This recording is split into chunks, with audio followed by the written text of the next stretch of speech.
بیا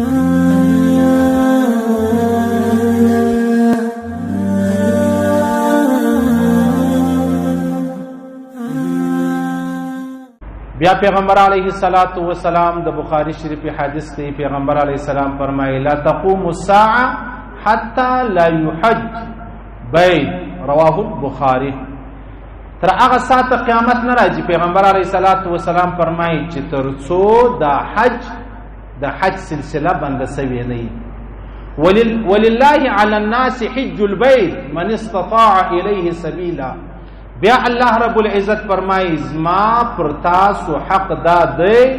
چې تاسو حج وکئ که د حج وس لرئ ومن کفر فإن الله غنی عن العالمین څوک حج نه کوي څوک مطلب د حج سه اعراض کوي الله فرمایي زه غنی یم د ټول عالم سه که څوک حج لراځي که نه راځي او بیا د پیغمبر علیه الصلاۃ والسلام بل حدیث د ابو داود شریف دی من اراد الحج فليعجل پیغمبر علیہ السلام فرمایي چا چې د حج اراده وکا جلدی فورا دستی تاسو د خپل حج کار چې دی هغه په مخه واخلئ نه د معلومه سبا ورځ د انسان صحت امن لاره خوشحالي ټول خبرې به د مابین چې دی هغه ووځي ستا حج چې دی هغه به پاتې شي عزیزانو حج خو هغه دی پاتې سلو دا تقریبا مشخونو نو په یاد نه مرزا فکر کړی و چې زموږ په ژوند کې به داسې حال راسي چې حج به بندېږي حج لره به خلک نه ځي او حج ته به مازې مخصوصا 10,000 کسان د حج لپاره خو دا خاصه ګپه ده او دا داسې دی لکه هغه مالګه په وړو کې راواخله بیخي در شمارل کېږي هم نه خو خلاص یې پر دې عزیزانو ستاسو به دې خبرې ته فکر یې یا به نه دغه د کرونا ډرامه چې کومه راله یا رښتیا یا دروغ یا سازش یا پیشه که د امریکې وه که د اسرائیل وه که د برطانیې وه نو هره معامله چې وله زور یې تر چا وواتئ زور یې تر اسلام وواتئ زموږ وطن اصل معاشي لحاظ ډېر کمزوری سو کړی داسې نه ده چې اوس د کرونا مخکې عمران خان زموږ کورو لره پخ سوي دیوګونه راستول مخکې هم دغه ذلیل و اوس هم دغه ذلیل یو خو لیکن زور یې تر اسلام وواتئ تاسو لږ ښه اندازه ورته ولګوئ عزیزانو د دعوت و تبلیغ کار په د 80 کاله نه دی درېدلی لیکن په دا اوس کې ودرېدی په 80 کاله د دعوت و تبلیغ کار په هیڅ صورت نه دی درېدلی په ټوله عالم کې په ټوله دنیا کې څه مخصوص ملکونه یهودو بل په هغو کې نه دا کار روان ولو زموږ دا کار 100% بند سلو ودرېدی ته اندازه ولګوه چې د دعوت په خاطر باندې د ورځې په کروڑو واره د الله نوم اخیستل کېدی سبحان الله والحمدلله او الله اکبر ویل کېدی په خوا به دې خلکو د الله په کور کې شپې کولې اوس په خپل کور کې کوي اندازه ولګوه بیا زموږ مدرسې راواخله عزیزانو په دا 80 کاله بلکې د نبي علیه السلام څخه تر نن زموږ مدرسې نه وي بندې سوي زموږ مدرسې بندې سوي قال الله قال رسول بند سلو په روزه کې زموږ تفسیرونه پړاوېدل هغه بند سلو حتی تراویح می هم بند سولې حتی جمعتون می هم بند سلو حتی چې د الله رسول فرمایي نږدې سره درېږئ موږ نږدې نه درېدلو د الله رسول فرمایي ستی په زړو کې به الله رب العزت دشمني راولي ټولې خبرې د شریعت ټیک د صحیح د پیښه دراله شریعت اجازه را کړې وه خو خبره دا د عاجزانو زور تر اسلام ووتی تر قیامت ته پورې به بیا داسې یو پروګرام جوړ نه شي که مسلمانان د هغه رقم غافل نه ولو اوس ګوره حج راواخله دا عاشقانو ته ورمعلومېږي عاشقانو ته ډېر به وژاړي په دا شپو کې عاشقان چې یا الله هغه حج هغه عمره اما چې دونه حجونه کول هغه نن بند شو زه نسم تللی پخوا خو به غریب ژړل چې یا الله زه وس نه لرم اوس که غریب دی که امیر دی که بزرګ دی که غیر بزرګ ټوله دې خبرې ته وتړل چې وتا ته اجازه نشته عجبه خبره درته کوم دا شیخ صاحب رحمه الله فرمایي یو بزرګ 80 کاله مسلسل حج لره راتلی 80 کاله مسلسل او د پیغمبر علیه السلام زیارت لره براتلی نو بیا یې وخت ناجوړ رسولو مجبور رسو معذور رسو نو ولاړی چې نو ولاړی بیا په هغه شپه پیغمبر علیه السلام مبارک په خوب ولیدی بیا پیغمبر علیه السلام ته کیسه وکړه چې یا رسول الله دا عذر را پیښ پیغمبر علیه السلام ورته ویلې ول 80 کاله ته مال راتللې نن زه در راغلم چې ته ولې نه راغلی دا چې سړی په خپل کړو کې مخلص بیا به الله رب العزت داسې خبرې سړي ته ورپېښوي. او چې کله سړی په خپلو کړو کې بیا مخلص نه وي، هلته به ناست په کعبه او په بیت الله کې به ناست د خپل هغه منحوس ښار کیسې به کوي. مړې وخت مدینه شریف سره روان وم، مکې شریف لره، نو یو سړی زموږ سره په بس کې ولو، نو هغه یاره پر دا ټوله لارې دا خبرې و، دا اوس روډ دی، خلک یې دونه کیسې کوي، دا اوس روډونه دي، دا اوس لاره ده، زموږ موټر وې دونه بالا ده، موږ پر موټر وې الظالم الظالم. ته نه په خبر چې دا د محمد رسول الله سره تعلق لري. یو سړی راتلی مدینه شریف لره، هګۍ به خرڅولې، اخیر هګۍ به خرڅولې، بل ورځ هغه سړي هګۍ پرېښول، دا زه نه جنرانه سمه، هره ورځ ورستې هګۍ راخیستې. بیا پیغمبر علیه السلام مبارک په خوب ولیدی. پیغمبر علیه السلام ته دغه هګۍ ولې پرېښولې؟ هغه ویل یا رسول الله هر ورځ به ورستې ولې. پیغمبر علیه السلام ویل د هغه ځایه به د کلي څخه به دا سړی راغلی و چې زه د نبي علیه السلام ښار لره، هلته به دا خپله سودا مودا وکړم، درود و سلام به م وایم، او تا دا سلسله بنده کړله، نو زما په خاطر چې در رانیولې وه بده خبره وه. هغه ویل یا رسول الله معافي غواړم، معافي، زما فکر نه و دا هغه سړی و چې ورستې هګۍ خرڅولې د الله رسول یې چې څه وکیل شو. نو ته چې بیا د مدینې خبرې شروع کړې. مولانا سید حسین احمد مدني صاحب زموږ د دیوبند ډېر انتیک لوړ زورور عالم تېر سوی دی، استاذ. هغه سره یو خان تللی و د هندوستان حج لره، چې تللی ولو نو هلته په مدینه شریفه کې مستې وخوړلې، مستې تروې ولې. دا څنګه تروې مستې؟ دا چیش دی روزه نه کوو. یا د حقارت په نظر یې ورته وکتل، حقارت. نو د شپې دغه خان و ملکو پیغمبر علیه السلام په خوب ولیدی، ولته به زما د ښار ولاړ سي، زما استاد نه سره کېږي. سهار چې راپورته سو مدني صاحب ته کیسه وکړه، نو مدني صاحب ویل نو چې ولاړ سي ښه خبره ده. نو ول یا حضرت لاره راښایه، ول توبه وباسه. ټوله ورځ په توبه تېره کړله، د شپې بیا په خوب ولیدي پیغمبر صلی الله علیه وسلم. ول نسي کېدلی زما استاده. درېیمه شپه یې بیا په خوب ولیدی، درېیمه شپه چې ولیدي بیا دیم راووتې، بیا راغله. صحیح شولو؟ دا نازکې مسلې دي، دا ډېرې. یاره ته د چا مېلمه څه د ده په شیانو کې عیب راوباسه، هغه وایي یاره ما دونه په اخلاص، یا سلاته یا چټني یا دسترخوان یا چای یا بل، ما دونه په اخلاص. صحیح شولو؟ ما دومره په اخلاص. دا ډېرې نازکې مسلې دي. نو ما ته د پیغمبر علیه السلام یوه خبره را په یاد شوله. پیغمبر اسلام فرمایي من اراد الحج فلیعجل. چا چې د حج اراده وکړه فورا بس ځئ، خبرې مه پکې جوړوئ. ولې؟ د صحت د نه ده معلومه، د مال د نه ده معلومه، د لارې د نه ده معلومه، د امن د نه ده معلومه، ټولې خبرې به بیا به ته څه کوې؟ حج به کول غواړې، حج به کولی نه سې. او دا خبره دا د ما او تا نن په خپلو سترګو ولیدله. د الله د رسول خبرې دا قطعا د حکمت نه دي خالي. یاره خو د عبدالرحمن بابا اشعار او د غني خان اشعار د حکمت نه دي خالي، نو د محمد رسول الله خبرې به څنګه د حکمت خالي؟ نن ما تا په سترګو ولیدل. اشه پروش کال به یو سړي ته د حج لاره برابر و نه تلی، ول یاره زه بیا وروسته ګورم، سږ کال دا لاره ورباندې راله او د دې سم آباد مړ شو، بیا څه چم کوې؟ او د الله رسول فرمایي چې یو سړی بغیر د حج، الله حج ورباندې فرض کړی دی، مړ شو. عبدالله ابن عمر فرمایي د قیامت په ورځ به پر تندي باندې کافر لیکلی، کافر. پیغمبر علیه السلام حضرت عمر فاروق قسم اخیستی، په خدای دې زما قسم وي چې کوم سړی حج الله ورباندې فرض کړی دی او دی حج نه وکړي.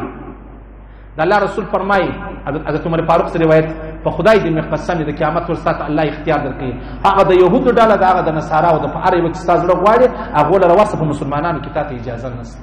دا یې قسم اخیستی. څو کسان سته؟ ته ودرېږه زما د زوی واده دی، ته ودرېږه زما د لور واده دی، ته ودرېږه پنشن واخلم، ته ودرېږه یو کور مې نه دی جوړ کړی. نن خبره کوم ځای ته ودرېدله؟ که په دغه مابینځ کې مرګ رالی ته څه چم کوې؟ که په دغه مابینځ کې مرګ رالی ته څه چم کوې؟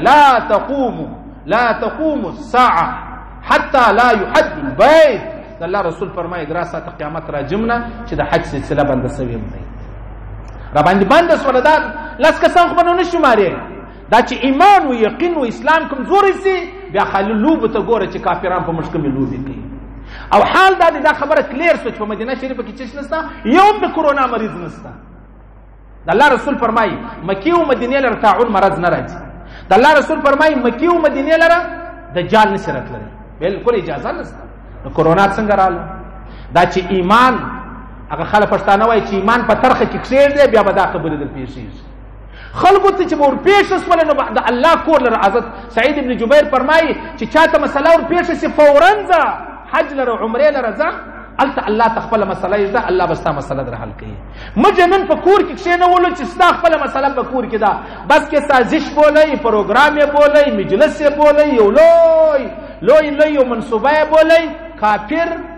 په دا منصوبه کې 1000% کامیاب مسلمان او اسلام 1000% ناکام شو بدی بس په دې کې نور خبرې نشته څنګه مشتبه کړ د قران تلاوتونه پر روزه کې هغه دون تلاوتونه هغه اعتکافونه هغه د الله داشنا ولد کړو داشه د الله سره بیگانه کړو چې الله رب العزت مو وسودای ما توای چې نږدې درېږي کنه اجازه چې د هغه نس ډېر زور والله راکې تی وای چې موري سره کال خو حج هم نس مال حج نستا ذکر استا حج نستا خبر استا حج نستا فضایل استا په وچ زور د زړه د زور د خبرې کوم کنه خو چا به د حج پیسې دې جمع کړي وي بیرته بیا ورکی خو خبره دا ده چې د الله رسول فرمای من اراد الحج فليعجل فورا کار چې دی هغه کوه او پیغمبر علی السلام فرمای وای کله چې سړی حج لرجی د حج په حواله دی ورکی خرڅ کی د الله رسول فرمای 4 کروڑ روپۍ د الله په لار کې خرڅ کړي دومره ثواب نه دی لکه یو ور پیچ د حج لرجی او ته خرڅ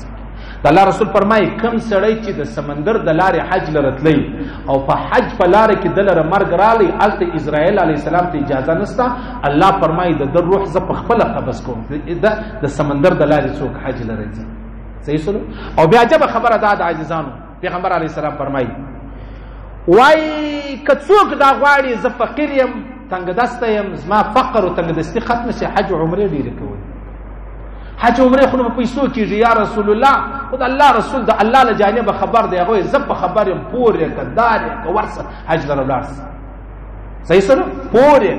پیدای کده چا سي واخله د الله رسول فرمایي ستا فقر ستا تنگ دستی چشتر ختمه ستا دغه حج عمره تدیر کوي او دویم ستا به اخر خاتمه پر لا اله الا الله محمد رسول الله دا دوی خبرې په ډیره حج او په ډیره عمره کې د الله رسول او ما ته رسول د الله رسول او بیا چې سړی په څو حج لري اوه پیغمبر علیه الصلاۃ والسلام ناس د دوه درو قبیلو خلک رال ستړي وو ستومان وو نو پیغمبر سم پښتنه وکړه ویل ول مش په څو راغلی حج لري په څو پیغمبر علیه السلام ورته فرمایله چې کوم څوک په څو حج لر راغلی د هغه حج یو په اویا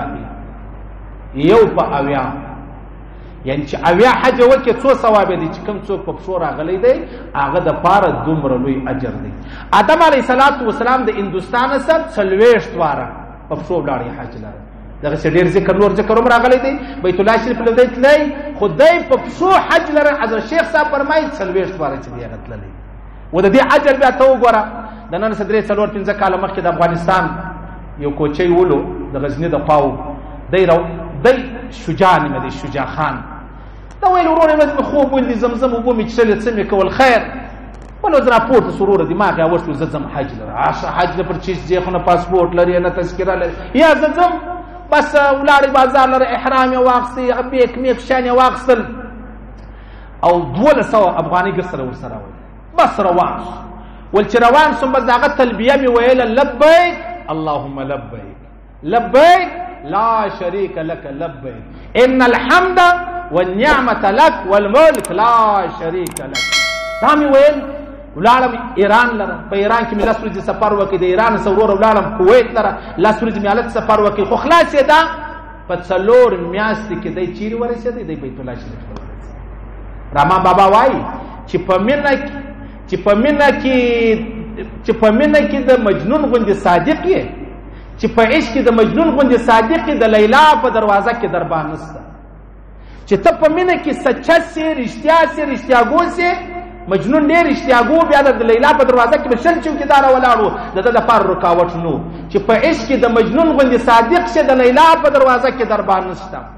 چې دغه سړی صادق سو د الله او کور ته بیا ټول رکاوټونه ختم سلو نه پاسپورت لرم نه شناختی کارت لرم نه تذکره لرم نه روپۍ لرم 1200 افغانۍ ورسره یو لاړی بیا په حج 15 میاشتې چې هغه تېرې کړې نن میاشتې بعد بیا کور ته راغلی ولی خبره دا د الله رسول فرمایي من اراد الحج فليعجل چې هر سړی د غمر صادق وای لکه دا شجاع هر چاته به الله لارې خلاصولی هر چا ته به الله لارې خلاصولی. نو لهذا د الله رسول فرمایي چې تاسو کله د حج اراده وکړله فورا حج وکئ. نن مې دا خبره په سترګو ولیدله، پخوا به مې حدیث اورېدی، نن چې په روژ کال چا د خپل حج ولی یاره زه نه ځم، زه به پر کال ګورم هغه څنګه پیښه شوله. که ته اوس وایې یاره الله مهربانه دي را روان کال به خلاص شي، د را روان کال ته چې ژوند فکر لرې ژوندی به یې یا نو چې یا نو بیا څنګه خبره شوله. لا تقوم الساعه حتى لا يحج البيت. د الله رسول فرمایي درا ساعته قیامت هم نه راځي در څو حج بند سوی نه، بیا به دی وخت راشي حج به بند شي. بالکل چاته به اجازه نه وي. ها منافقانو ته ډېره لویه لاره پیدا شوه. اوس یو عشاق دي، عاشقان پر الله، د الله پر رسول، پر صحابه کرامو. ایستی په دې خبره سره راځي کنه، کله کله د چا پر موټر سایکل خپل نوم لیکلی، ډېر په ناز یې لیکلی، چا پر رکشه لیکلی، چا پر دکان لیکلی، چا پر کارت، چا د موبایل پر سکرین درولی. نو خو ډېر فخر کوي نو خو دی څونه فخر کوي یاره زما نوم. چا بل چا پر خپل موبایل په یو شي کې لګولی، دی څونه فخر کوي. د محمد رسول الله نوم پر عرش لیکلی، پر عرش، او پر دغه عرش د ابوبکر صدیق رضی الله تعالی عنہ نوم مرسل لیکلی. صحیح سره پیغمبر صاحب فرمایي چې ولاړه معراج لره هلته ما د ابوبکر صدیق نوم هم لیدی، ما د نامه سره به لیکلی. اوس ما ته د موټر سایکل خبره وګوره، د موټرو د بس خبره وګوره، او د محمد رسول الله د عرش خبره وګوره. څونه غټ کمال دی په دې کې. خو خبره دا ده ما درته ویل چې عاشقان به ډېر زهیر سي په دغه شپو کې، او زما حج زما عمره ما چې دومره څونه خلک ستا پور کوي دار کوي، د کور والا څونه خرڅ کوي، خوب نه ورځي، خوب پر حرام سترګې سرې. او څه داسې منافقان ستا هغه وایه یاره پروا نه لري، د حج پیسې دي راواخله، یو غریب ته ورکه، یو کونډې ته ورکه، یو یتیم ته ورکه، د چا د کور سایه نسته، د سر سایه ور جوړه کړه. څنګه ښه خبره ده دا تورې ډېر ښایسته تورې دي، لیکن دا په دننه کې د منافقت د نفاق بویې دي. هغه ولې هغه وجه دا د عاجزانو الله رب العزت فرمایي تاسو زکاتونه ورکوئ، غریب یتیم کونډه بل بل بل بل. صحیح سول. نو چې الله رب العزت و ما ته دا ویلي دي چې غریب و یتیم و کونډه ته زکات ورکوه، نو ته بیا ولې ما ته وایې چې دا د حج پیسې چې دی هغه به چاته ورکوه و غریبانو ته ورکوه. ته حج څه کوې؟ یو دې کړی دی، دوه دې کړي دی، دریم څه ضرورت دی؟ صحیح سولو. د الله رسول فرمایي که چاته الله وس ورکړی وو په 15 کاله حج لره نه رالی، په دا دې پوه سي چې الله محرومه کړی دا سړی. دا خلک نه دي اوس تا ته تشویش در اچي چې یاره دا خو نو اوس حج خو نو دې نه ولاړې به هېڅ پیسې چاته ورکړي. یاره ګوره زه الحمدلله چې حج لره ځم نو زکات هم والله ورکوم،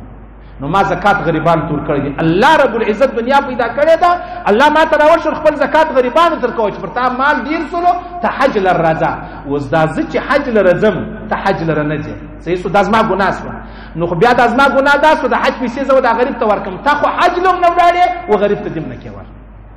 دا ډېر عجبه نوله ده خبره ده.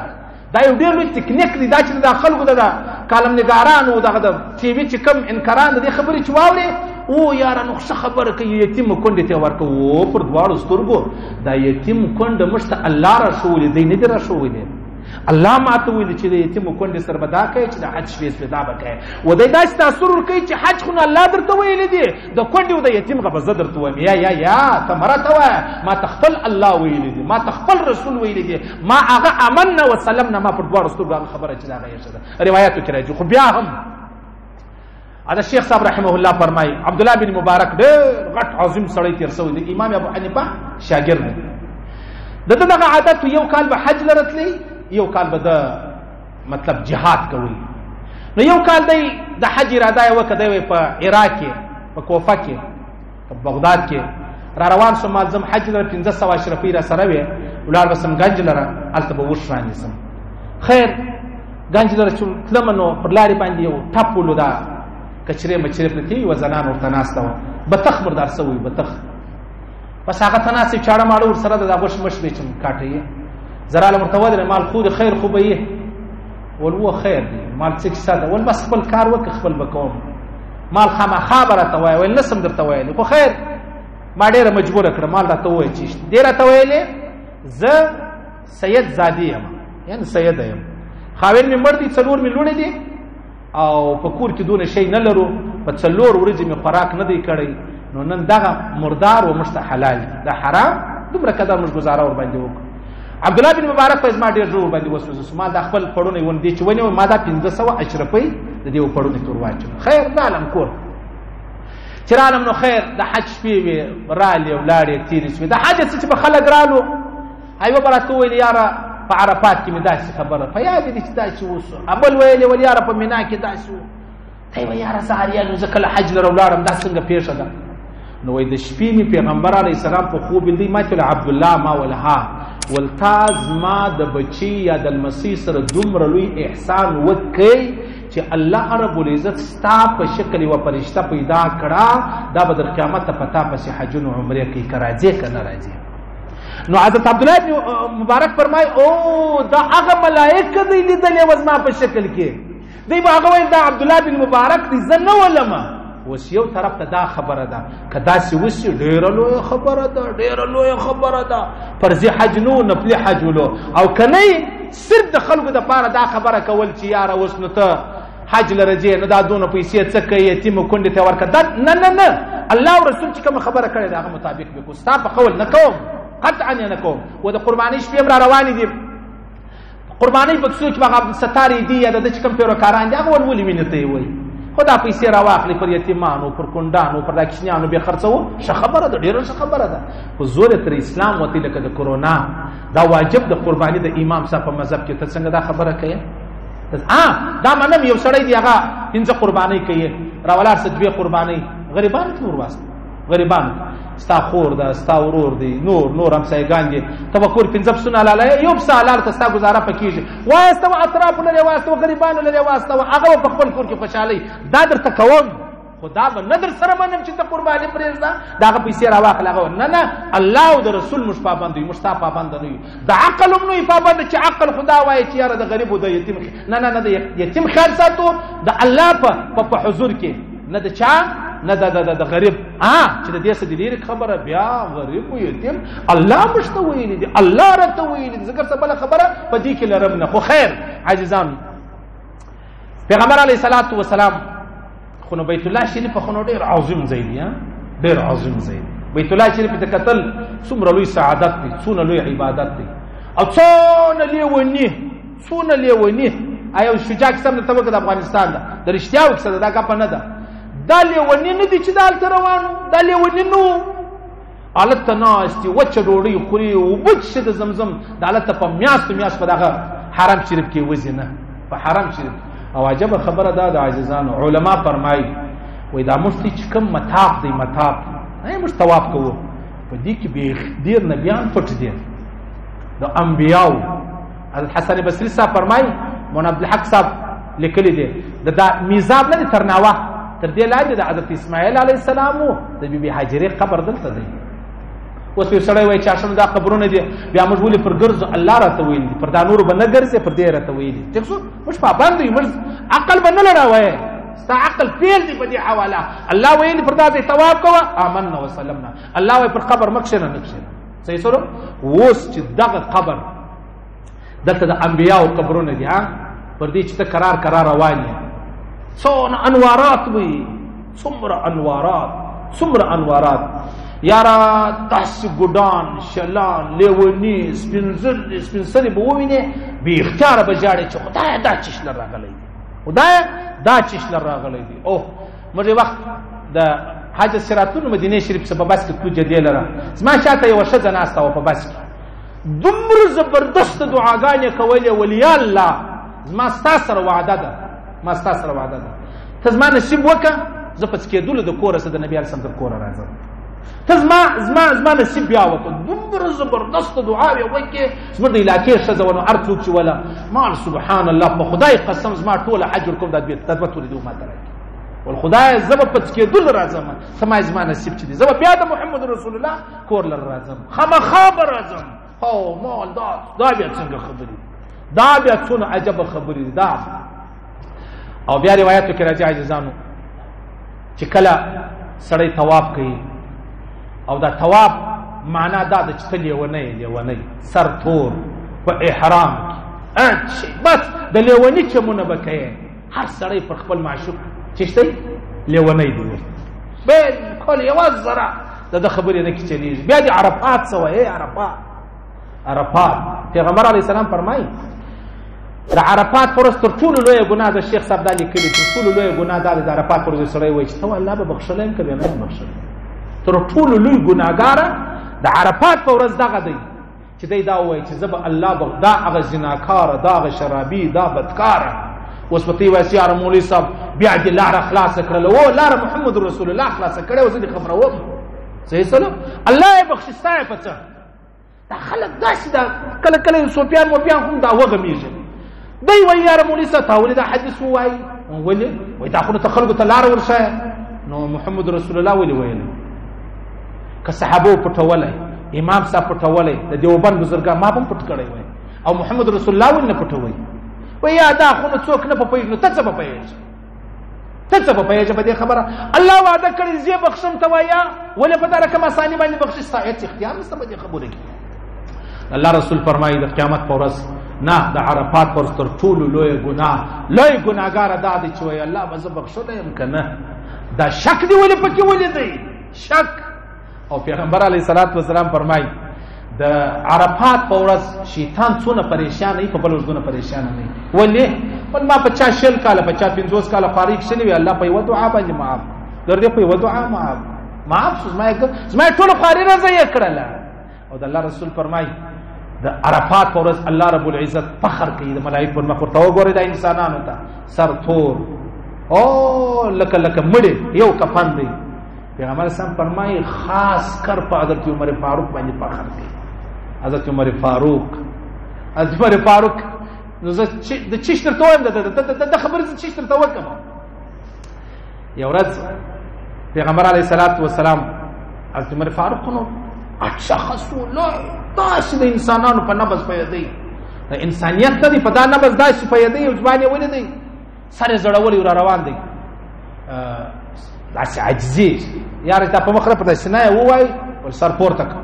ته څه جهان ته ځان ښکاره کوي چې زه متقي یم پرهېزګار یم د تقوا او د پرهېزګارۍ ځای زړه دی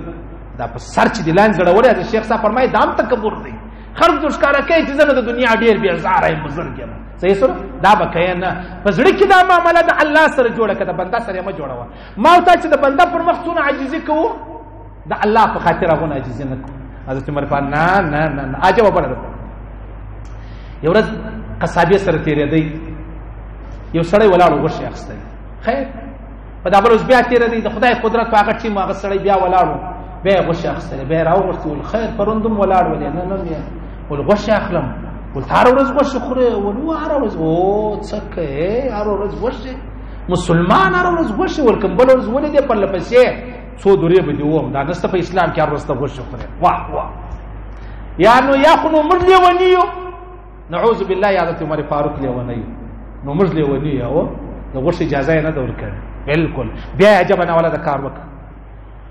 حضرت حذیفه رضی الله تعالی عنه د یو یهودي نجلۍ سره نکاح وکړه کوزده یې وکړه کوزده چې وکړله حضرت عمر فاروق خط ور واستوی ول دا خیر دی نجلۍ د غوښتې ده د یهودو د خط راواچول ولې حرامه ده یهودیه نجلۍ سړی وغواړي یهودیه یې یا عیسایي دا زما خو ګرد مشرکان دي دا نه ده جایزه هغه کې یهود نصارا پر خپل دین باندې وو نو ولولې حرامه ده د ولنه حرامه نه ده ولې چې حرامه نه ده بیا ول ته ما ته وای دور ټول ز پر داغه ځای پر ځای به پرېږدې دا ښځه ولولې پرېږدم الله ما ته جایزه کړې ده ویلې ولدا د یهودو انجونې دي دا په رنګ ښایستې ځان یې درته ښایسته کړی دی دا زموږ ځوانان به راولاړ سي د یهودو انجونې به غواړي زما او ستا د کور انجونې به څوک غواړي څوک بیا به فتنه جوړه سي نو زما او ستا په کور کې انجونې ناستې دي نو زما او ستا ځوانان ولاړو د بل چا انجونې وغوښتلې نو زموږ ته انجونې بیا څوک غواړي ورته به ځای پر ځای طلاقه کړي هغه په اسلام کې چې ول ستا اجازه زه درته هم نسته بالکل اجازه نه درکوم بیا په هغه طلاق کړل ځان اندازه ولګوه ولته چې دغه د بل ښځې شروع کړي زموږ په کورو کې ښځې ناستې هغه به څنګه وي کله کله هغه زموږ یاران شته کله یونیورسټي کله کالج کله شاپینګ سینټر کله په کریم کې کله په جاز کې نه یاد مری آباد ګروپ پیدا کې بیا واده ورسره وکړي یعنی د دې دا معنا ده که سبا یو شیعه الک ستا د خور سره واده کوي ته وژنې غیرتمن یې سني سنی سلم ایسا غیرت والله کلری دا شیعه سلم ایسا والله کلری بیا وجنی او اشنو تر ولا شر پدې کې دی وګرځله ابل عمر ولا شر مستاخور بیا څه چم وکړي مستاخور څوک وایي سلسله حضرت عمر فاروق سبحان الله څنګه عقل څنګه دماغ څنګه فکر څنګه ایمان الله ور نصیب کړی ورته وګورئ موږ څو ډېر ځوانان دي هغه په ظاهر څه شایسته څه داسې سپینې څه داسې غوړه کوي معلومیږي ابا بیا په نکاح پارن کې اول را ولا شستا کور بزما پر نامه کوي کې سبا ز طلاق کول یا الله لا خو سنت دي سنت خود معلومیږي او هر تورج فرشتي پر کشر او بالکل بات ابس میاس بیا هغه پروګرام دا غوډه داغه پروګرام دا غوډه ابس میاس بیا درې ور سره تیر کې بلز نه چاکې شوې وسه دته پیزمان ورا چولې دي د توای چور گزاره نه کیږي جنگون هلا ابس کرا بلز نو پارم د څه وې دي نو عادت سختونه ستنه بعد علاق کیس چې وکي وي ته بدای وکي شزه طلاق هغه ورور سلواره طلاق وما وي ته بدای وکي دا کور په نامه ورواړي هغه په نامه ورواړي دای مفتنه ده تا ته خلک ځان ټینګي دا نشي کېدلی خو خیر پیغمبر علیه الصلاۃ والسلام فرمایي د عرفات په ورځ الله په دغه حجانو باندې فخر کوي خاص کر پر حضرت عمر فاروق کوي ځکه شیطان ډیر جنبیری دی شیطان ډیر جنبیری دی خو خیر دا خبره خدا مکه خبره دی او مکه لره چولاړي د رښتیاو ډیر لیونیو د رښتیاو لیونیو ابرالو په لڅ شو به ګرځیدل یو خو ټګي نه په اول ورځ چې وټ کښلې زیات وای مړ چې ګوره تم ځکه ته ودای د چوټ سره ولای ټګي مګي بنئ ټګي دا بنئ په ما باندې بعد اوله سره د خپل زړه جوړ کا ایمان جوړ کا هغه بعد بیا ورسه الله کو لا اله الا الله محمد رسول الله چې د ثواب په خن کم سړی پوسی په خدای دې می قسم می ک بیا د دنیا اعلی سی اعلی ستا کم نعمت په زړه کې کداغه خوندونه لکه دغه یو د ګرمۍ ثواب سره ګرمۍ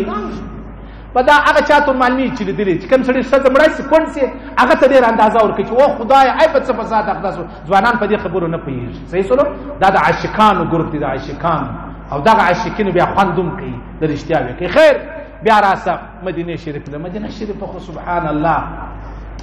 د جنت تشارو سه یو شار د جنت محمد رسول الله ګرځیدل دی لا یو ځای ورسه کښنه ګمبت ته ګوره خالد وای الصلاه والسلام علیک یا رسول الله یو صحابي واغه به ارس تیرې دی سلام لرنه راته بیا پیغمبر سم په خوب دی پیغمبر سم ته ویل ولې د غي تیرېږي نه سلام نه کلام نه پښتنه د اخو مکه و یار بیا هغه صحابي تیرې دی د هغه ځای به لاس پورته کې الصلاه والسلام علیک یا رسول الله تفسیر کڅم لاس پورته کېدل کله موږ د شوکیان دونه ډیر وینو دا مزدا او په موټر رخصه کې نو کلندر مکه خواخاتی د لاسونو دواړه دی ورته ونیس صحیح سره نو چې د دونه حق دی نو په خدای قسم د محمد رسول الله در دې یو په عرب زیات حق صحیح سره الصلاه والسلام علیک او بیا چې ورسه پیغمبر صلی الله علیه وسلم خبرې چې پلانې د پلانې زوی پیسې پور کړی دی او حج لره راغلی بیا پیغمبر صلی الله علیه وسلم دعاګانې وکړي بیا پیغمبر علیه الصلاۃ والسلام دعاګانې وکړي او د محمد رسول الله درجه صدر ته وای معجزانو ما درته ویلو شان وشا کشمیری صاحب فرمایي ځکه اسمان لمر سپوږمۍ یو عرب کاله کیږي دو عرب کاله کیږي یو کروڑ هر څه کیږي وای د دې د پیدایش سره شلک کاله مخکې الله پر عرش محمد رسول الله لیکل د مځکه د اسمان د پیدایش سره د نن سره په پیغمبر صلی الله علیه وسلم کال عمر کیږي چې د دنیا څخه تللی دی خو لیکن د مځکه د اسمان د پیدایش سره مځکه او اسمان پیدایش چاته معلوم دي په عربو په کروڑو څه معلومه ده د دې سره شلک کاله مخکې الله پر عرش لیکل لا اله الا الله محمد رسول الله بقوله منشف علي تنوي صاحب په نشر طب کې بقول مولانا شان وشا کشمیری صاحب په خپل ملفوظات نو څه دي اندازه ولګو د دې زیارت تر سړی ورسي نو څونه شاندار زیارت څونه شاندار څومره د انوارات څومره د رحمتو ډک زیارت دی اواز جواب درته کوم د الله رسول فرمایي حجي چې حج لره ورس الته ځان تم دعا وکي دا چې څوک نه دي تللی واغو تم وکي د الله رسول فرمایي هغه د دعا قبلې چې د بل چا د پاره کړي دغه دعا قبلې او د الله رسول فرمایي چې یو سړی د حجر علی یو سړی د عمره سره علی یو سړی باندې روزه کې رسودای مړ سو پر د باندې جنت واجب دی جهنم به الله ساتي سړی یو سړی حج لرتلی په احرام کې بیا دروښه ایلاس بیا مړ سو پیغمبر سم فرمایل په دغه احرام کې پټ کی داغه احرام کې پټ کې نور کفن مپنه مشوره وای دا چې د قیامت پر ورځ راپورته کیږي به څه وای لبیک اللهم لبیک لبیک لاج ولی د حج په لار کې مرسلو الله رب العزت د سعادت تر هغه ځای پر لیکلې دي د سعادت تر هغه ځای بیا خو خبره چې دا هغه د چا ده محمد رسول الله خو ډیر دومره عظیمه هستی دا موږ دغه پر زوی باندې نم کښېږدو پر ورور باندې نم کښېږدو هېڅ یوه ذره حق د ټولو امت نه ده ادا کړی یوه ذره حق نه ده ادا کړی چې ادا کړی هغه حضرت عمر فاروق دی هغه ابوبکر صدیق رضی الله تعالی عنه دومره حیاناک انسان و کله کله په مجلس کې به چا چپه خبره وکړه بیا سم لاندې کتل وړیا نه کتل بالکل چې بیا هغه سړی ولاړ بیا پیغمبر اسلام ویل پتی کې دونه څوک نو چورته ویلي چې اینو بده خبره سړی نه اینو بده خبره دومره لوی او عجبه دا یو صحابي وایي زه یوه میاشت یا درې میاشتې پرله پسې راتلم ما د نبي علیه السلام څخه یوې مسلې پوښتنه وکړم بس چې رالم کپېدلم نه مې څه ورته ویلې چې فلاني مسله څنګه ده خبره څنګه ده نه مې څه ورته ویلې دغه جلال صحیح سلو جمال یې بیا چیرې و جمال خو نو بیا عایشه صدیقه وایي یو ورځ زه په خونه کې ناست یم د پیغمبر اسلام قمیص مبارک سلایي کوم خامخا به پینه مې نه بیا ورلګولم نو زه په حجره کې ناسته یم ستن مې پېودله ستن راسې لاس وله نو چې لاس په تیاره وه په کمره کې شی دورې ستن نه معلومېږي چې نه معلومېږي قرار نبي علیه السلام مبارک راننوتی چې راننوتی د ده د چهرې چې کومه رڼا وه کومه روشني وه په هغه کې ما ستن ولیدله چې ومېندله ستن مې راپورته که ما وخندل ما ته ویلې وله عایشې ولې خاندې ما دغسې ولې یاره ته ویل شیخ خو دی ما یا رسول الله ستن راسه ورکه سوله ستا په جمال کې مې پیدا کړه ستا په جمال کې ته چې راننوتې ستن مې دا د پیدا کړه دا او عجبه بله کړه بیبي عایشه صدیقه وایي زموږ کار زما خیال دا وصی وله وصی ډېر بد بیا کول واره د یوه بیبي په کمره ننوځه بیا د بلې بیبي په کمره د یوې بیبي سپړونه یې کشول مطلب په کور کې کله یو حیوان داسې کله پسه کله سیرلی کله وصی مسې هر شی چې نو دا عجبه خبره دا ده چې دا مازی به د پیغمبر علیه الصلاة والسلام د دروازې کړپ واورېدی بیا به ولاړه په کونج کې ناسته ولاړېدل هم والله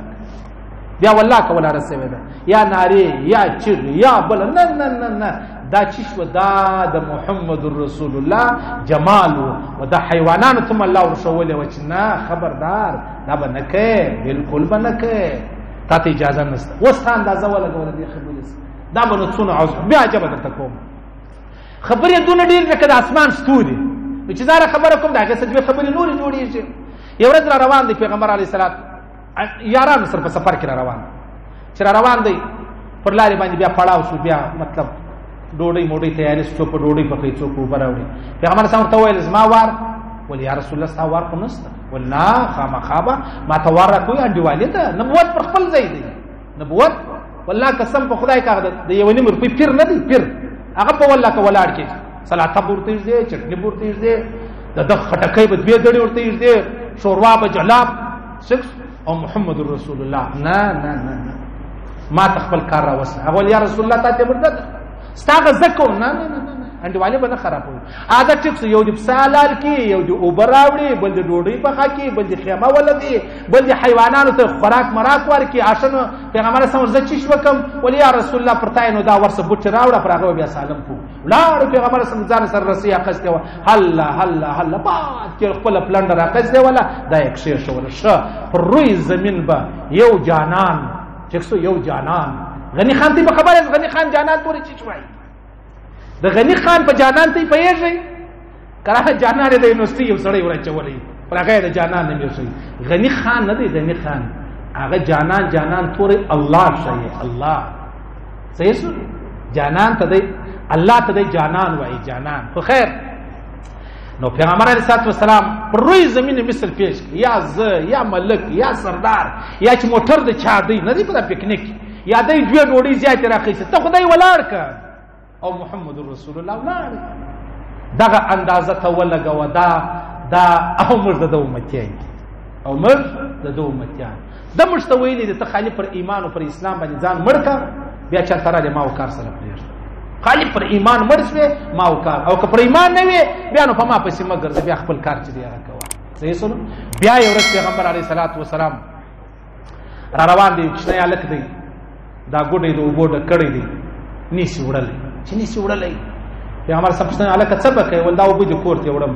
نو خو نیس پیغمبر صاحب سره راپورته اوس د پیغمبر علیه السلام زلفان وګوره د پیغمبر علیه السلام چهره وګوره لنګوټه وګوره کپړې وګوره تر عرش بالا دي تر کعبې بالا دي تر جنت بالا دي صحیح شو دا اوبه یې راواخېستلې هلک کور ته روان دی الله مخ ته دروازه چې راورسېده اوبه یې کښېږده چې کښېږده ولې اځه ورسه اوس نو څوک درسره ویسي هلک رالی کور ته پلار پوښتنه جواب کړه هلکه د چا غږ ول دغه یو سړي اوبه راسره راوړه ول راځه اوبه راسره راواخله هدی چې را روان سولو وی کتل د باندې سړی څوک دی چې ګوري جناب نبی کریم صلی الله علیه وسلم او چې دا ول د بسور چابکس چې ورلې وی درې ول ودرې چې ودرې دی دا يهودي چې ورته ودرې دی الخير خير والبس اشهد ان لا اله الا الله واشهد ان محمدا عبده ورسوله بس نور خبره نه کیږي دا د پیغمبر علیه السلام یو اخلاق یو عمل بس تا خاندان د جهنم د وره د ابد الابد لپاره بچا د اب دلته وځو زه ورخصه ولا ته دکاور کوم او یا موټر والا ته سبحان الله زو ګراو تو ګراو دلته د محمد رسول الله چې دا لار مې نه خپل کړي په لا اله الا الله محمد رسول الله کا ما ته محمد رسول الله ته ورسې دا پنه ده دا بانډار نه دی دا مجلس نه دی چې عربا ټیک ده نه نه نه نو پیغمبر علیه الصلاۃ والسلام مبارک خونو عظیم شخص وا بیا خدای په سلامو چې بیا راځو الصلاۃ والسلام علیک یا خلیفۃ الاول الصلاۃ والسلام علیک یا امیر المؤمنین الصلاۃ والسلام علیک یا صدیق اکبر بدا سلامونه بوای ابو بکر صدیق نو زه څه درته وایم د الله رسول فرمایي چې سړی د کمی خاورې څخه پیدا سوی په هغه خاوره کې الله د قبر نصیب کړي صحیح نو علما فرمایي دا معلومه شو پیغمبر علیه السلام مبارک ابو بکر صدیق رضی الله تعالی عنہ حضرت عمر فاروق د یوې خاورې څخه پیدا سوي کنه وای نو به قبرونو هم دلته نه وای کنه وای اوس ته انوارات ته وګوره روایت کې راځي اویا زره فرشتي د ورځې راځي خالد پیغمبر صلی الله علیه وسلم قبر باندې درود و سلام وای دا ما شام لاړی سی بیا نور بیا د قیامت وارم نور راځي تر قیامت وارم نور راځي نو څنګه خبر اسولا الصلاه والسلام علیک یا رسول الله الصلاه والسلام علیک یا حبیب الله صحیح سلو بس هغه خبره ده کده نبی علی السلام تر لاري واوښتلو لکه په کورونا کې څنګه ذلیل سو دغه څه بیا ذلیل کیږي په حج کې ذلیل کو په تبلیغ کې ذلیل کو په منځو کې ذلیل کو په درس او تدریس کې ذلیل کړو په تراویح کې ذلیل کړو ټیک سلو د بل چای پروګرام او د بل چا بس کامیاب سو په خپل پروګرام کې والله کې مدرسې په بل چل بند کړي وای والله کې د دعوت تبلیغ کار په بل چل بند کړي وای والله کې د حج دروازه بل کم بند کړي وای د حج دروازه نو بچ ایمان کمزوري سي کافر و شیطان بر باندې زور ور کیږي کني مجال دی خالد بن ولید چا ورته ویل ول دا زار دي سړی وجني ول زار دي نو څه دي چې زار دي ول مکه و دا زار دي دا سړی وجني دی ول تراکا بسم الله الذي لا يضر در پای پر ویل پر سره پورته کول ولا که زخنایم په پوسوي نو ما تا توبه وچ بیا پر سیناو په حل کې ودرېږي او دا خلکو بازار خورل ولې خورل د دې خلکو تعلق د هغه الله سره زموږ تعلق د امریکا او د برتانیا سره دی زموږ د جدید دنیا سره دی د میډیا سره دی ځکه نو یو شرمول هم ذلیل هم کو رسوای کو خیر الله رب العزت د حج لار اخلاص کړي الله رب العزت د هغه خلکو تسلیسي چې کوم چا به حج لرتل حجونه به کول نه نسیتللی الله دې بیا پر امت داسې حال نه راولي کامریکایانو کافرانو دا منصوبه جوړه کړې ده الله دې دوی تباه کړي الله دې دوی ذلیل کړي الله دې په منصوبه کې دوی ناکامه کړي الله دې مسلمانانو ناکامه کړي خیر الله دې ویل اورېدل قبول منظور وګرځي الله رب العزت پر دې تور مستمر راکړي چې مرو دا وای لا اله الا الله بیا پیغمبر علیه الصلاۃ والسلام د بخاری شریف حدیث دی پیغمبر علیه السلام فرمایي لا تقوم الساعه حتى لا يحج بيت رواه البخاری تر هغه ساعت قیامت نه راځي پیغمبر علیه الصلاۃ والسلام فرمایي چې ترڅو دا حج نو دوستانو زمنګ د یوټیوب چینل در سره سبسکرایب کړئ ترڅو زما دینی خبرونه او نور اړین دینی مسایل تاسو ته پر وخت